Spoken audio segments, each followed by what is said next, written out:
ارشد شریف وطن پہ قربان ہوا ہے اور اس نے اس وطن کے لیے کفن پہنا ہے. میں ان کی والدہ سے ملا اور ان کی والدہ بہت غمزدہ ہیں، ان کی بیٹی بھی، ان کا بیٹا بھی، اور سبھی لوگ شایان شان طریقے سے ان کی تدفین کریں گے. اور سچ کی خاطر اس نے قربانی دی ہے، اور یہ بات پہلے ہی آ رہی تھی کہ ان کے سر کی قیمت لگی ہوئی ہے. اس ملک میں بہت سارے لوگوں کے سر کی قیمت لگ چکی ہے،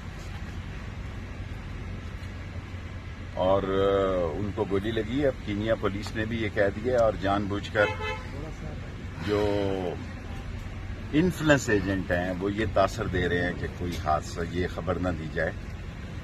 اور ارشد شریف نے جس تحقیق کے ساتھ اس ملک میں جرنلزم کیا، جتنی محنت کی، جو ڈاکومنٹ لا رہا تھا، جو مووی آ رہی تھی کرپشن پہ، اصل میں وہ اسی کے لیے کینیا گیا تھا. وہ اسی کینین پرسن کے ساتھ آخری سگنیچر کرنے جا رہا تھا تاکہ وہ اس مووی کو روک رہے تھے. وہ کرپٹ لوگ جو ہر چیز خرید سکتے ہیں، وہ کرپٹ مافیا جو اپنے کیسز ختم کر سکتے ہیں، جو منی لانڈرنگ سے نکل سکتے ہیں، جو قانون کو خرید سکتے ہیں، جو پولیس کو خرید سکتے ہیں. آج میں آیا ہوں یہاں پہ تو میرے پیچھے ساری انٹیلیجنس کی گاڑیاں ہیں.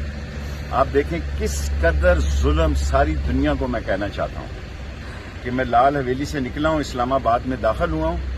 میں ایک شہید کے افسوس کے لیے آ رہا ہوں اور میرے ارد گرد انہوں نے گاڑیاں لگائی ہوئی ہیں. مرنا اور مارنا اور یہ باتیں بھول جائیں.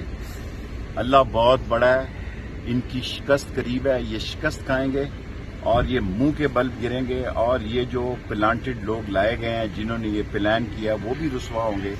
اور قیامت تک ارشد شریف کا نام زندہ رہے. سر قیمت لگانے والے کون ہیں سر؟ سب کو پتا ہے. میرے پیچھے کسی نے بغیر وردی کے سفید کپڑوں میں آیا تو اپنا خود ذمہ دار ہوگا.